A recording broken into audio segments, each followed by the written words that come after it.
Alors, je suis maintenant avec Adriane Daffinéi, qui est président du conseil de l'AQII, donc l'Association québécoise des informaticiens et informaticiennes indépendants. C'est bien ça. Voilà. Bonsoir. Bonjour, Adriane. Alors, expliquons ce que c'est que l'association d'abord, les services qu'elle rend à ses membres. À quoi ça sert cette créature-là? L'AQI, Association québécoise d'informaticiens et informaticiens indépendants, il regroupe actuellement près de 1200 consultants, travailleurs autonomes en informatique partout au Québec. Oui.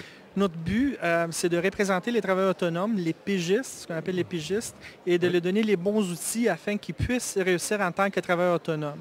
Pourquoi j'ai dit ça, réussir comme travailleur autonome? Souvent, c'est des gens qui sont très motivés, qui ont des compétences spécifiques, qui ont décidé de faire valoir leurs compétences dans les cadres des mandats pour différentes entreprises. Par contre, le cadre législatif et les outils dont ils disposent sont moins bien développés. Alors, notre association se donne comme but de pouvoir les représenter, les donner tous les outils qu'ils ont besoin pour qu'ils puissent réussir. En passant par la recherche des mandats, des ententes qu'on a négociées avec différents fournisseurs, que ce soit des banques, des vendeurs, des équipements, etc. Donc, tous ceux qui ont besoin pour pouvoir réussir. Et il ne faut pas oublier non plus le réseautage, qui est très important pour le consultant. Le réseautage,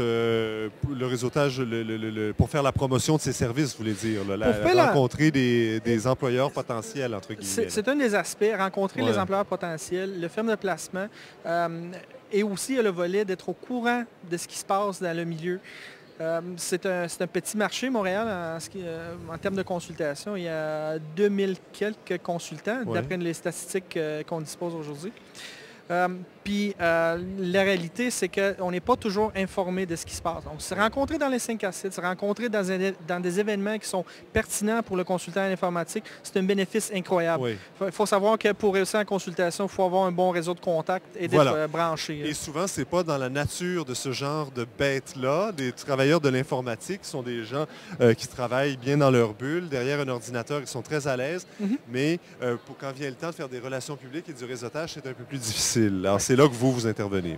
Je ne peux pas généraliser. Là. Non, je généralise un peu, effectivement. C'est sûr que c'est le profil typique. On a cette perception. Des fois, c'est vrai. Alors, pour ces gens-là qui sont peut-être plus habitués à travailler dans un silo en informatique, là, il y a cette tendance de l'isolement lorsqu'on travaille en informatique. Donc, notre but, c'est de les aider, de les sortir de là, de les mettre en relation avec des gens qui leur ressemblent ou encore des donneurs d'ouvrage, ou sinon simplement de porter l'information, de mettre l'information à la portée de leurs mains pour qu'ils puissent la trouver lorsqu'ils ont besoin. Voilà. Et donc, le donneur d'emploi, dans le cas qui nous intéresse, ça peut aller de moi, par exemple, qui a des problèmes d'informatique à la maison. J'ai envie de me bâtir un petit réseau, mais je ne suis pas assez compétent pour le faire chez moi. Donc, j'embauche un gars pour une journée ou 2 journées, en tout cas la durée du mandat. Ça peut être ça, mais ça peut être aussi des mandats beaucoup plus importants de quelques semaines ou quelques mois pour des entreprises. Exactement. C'est assez rare qu'on va répondre à des appels directs. Mettons, si tu as besoin de quelqu'un pour régler les problèmes informatiques chez vous, c'est pas un cas typique. Donc, c'est pas nous qu'on va faire le placement proprement dit. Non. Donc, la relation qu'on a avec nos membres, c'est pas celui de fournir des membres. De placement, en d'autres mots, là, on n'est pas une agence de placement. Par contre, on a des excellentes relations. On est un interlocuteur privilégié pour les agences de placement. On sait bien, surtout pour la grosse entreprise, c'est très valide aujourd'hui. Tu ne peux pas rentrer dans une grosse entreprise si tu ne passes pas par une agence de placement. En contrepartie, les agences de placement nous considèrent, nous autres, l'AQI, comme partenaires privilégiés. Pourquoi? Parce qu'ils savent que nos membres sont compétents. Par le simple fait d'être membres, ils ont démontré un intérêt de faire développer leur carrière. Ils ont un souci de bien réussir dans leur profession. Ils savent qu'il y a des gens seniors qui sont parmi nos membres. Alors, d'un bord, ils vont nous informer en priorité s'il y a un mandat disponible. Et en contrepartie, dès qu'un de nos membres devient disponible et tombe en disponibilité, on va informer tous nos partenaires que cette personne-là est prête à prendre un nouveau défi, un nouveau mandat. Très bien. Alors, vous, je reviens encore à cette pénurie dans le secteur des TI et du génie. Il y a beaucoup d'offres, il n'y a peut-être pas assez de candidats. Donc, pour vos membres, ça leur assure, en tout cas, est-ce que c'est une idée que je me fais, mais ça leur assure du travail garanti presque. Il y a une demande, c'est clair. Le taux d'emploi parmi nos membres, écoute, il y a vraiment peu qui restent sur le banc. Est-ce que ça, c'est dû au fait qu'ils sont des membres de l'ACI? Je l'espère bien. Ce sont des gens qui sont portés à plus à communiquer, comme j'expliquais tantôt, des gens qui vont accorder plus d'attention à leur carrière. Donc, si on décidé d'être membre de l'ACI, c'est parce qu'ils font aussi d'autres choses pour faire avancer leur carrière, pour réussir dans leur profession. Alors, ils sont des gens qui sont presque tout le temps, ils travaillent sans interruption, ils sont vus comme des seniors. C'est un bon membership. Je suis très fier de ce qu'on a. Donc, ça va bien. Alors, qu'est-ce que vous faites ici aujourd'hui au Salon Carrière en TI et Réseau des ingénieurs du Québec? Bien, il ne faut pas se leurrer, il ne faut pas se contenter d'où ce qu'on est. Puis, j'explique le contexte post-crise économique.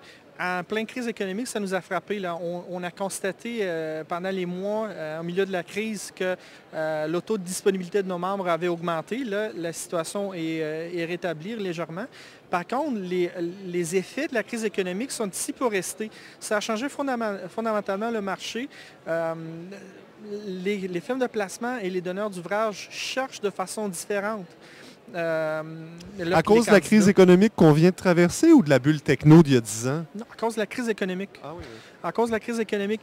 À un moment donné, il y en avait plus de consultants sur le marché qui avaient des mandats. Alors, ce qui est arrivé, c'est que les firmes de placement et les donneurs d'ouvrage sont devenus très sélectifs. OK? Étant donné l'inflation des candidats sur le marché, ils se permettaient vraiment lancer un long processus pour choisir vraiment le meilleur candidat au meilleur prix aussi. Donc ça, c'est des habitudes que les donneurs d'ouvrage ont pris pendant la crise économique et ils ne sont pas prêts à se départir. Donc le besoin en termes de consultants en informatique n'est pas revenu au niveau qu'on a vu avant la crise économique.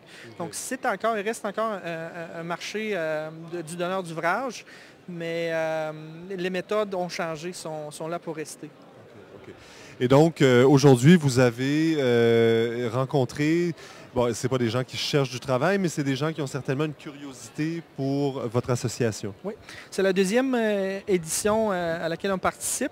Ce qu'on trouve intéressant, j'ai rencontré des gens après la conférence, c'est ce désir des gens qui sont compétents, qui ont les bonnes habiletés interpersonnelles, parce que c'est ça qui prend aussi en tant que consultant, et qui aimeraient se lancer en affaires. Mais en tant qu'informaticien, il y a peut-être une certaine réticence. Tout ce volet administratif, comment conduire sa business, c'est quelque chose qui des fois fait peur. Donc nous autres, on est ici pour expliquer quelles sont les étapes à franchir, peut-être pour donner plus de courage aux gens, afin qu'ils puissent réaliser leur plein potentiel. Parce que la consultation, c'est ça. Lorsqu'il y a une compétence, lorsqu'il y a un désir de réussir dans sa vie professionnelle, il n'y a quasiment pas de limite où est-ce qu'on peut pousser ça. Puis nous autres, on est ici pour assister les gens, les éclairer. Peut-être, il y en a certains-uns dont la consultation n'est pas la bonne voie. Donc, on est ici pour démystifier le tout. Très bien. Bien, écoutez, si vous voulez rencontrer, vous allez être là demain aussi? Êtes-vous là demain aussi? Non, personnellement non. Aujourd'hui? Par contre, on a 2 personnes de notre permanence, 2 personnes qui vont être présentes à notre kiosque et ils sont partiellement capables de répondre à l'ensemble des questions que les visiteurs pourraient avoir. Très bien. Alors, je m'entretenais avec Adriane Daffinéi, qui est le président du conseil de l'Association québécoise des informaticiens et informaticiennes indépendants. Merci beaucoup. Merci.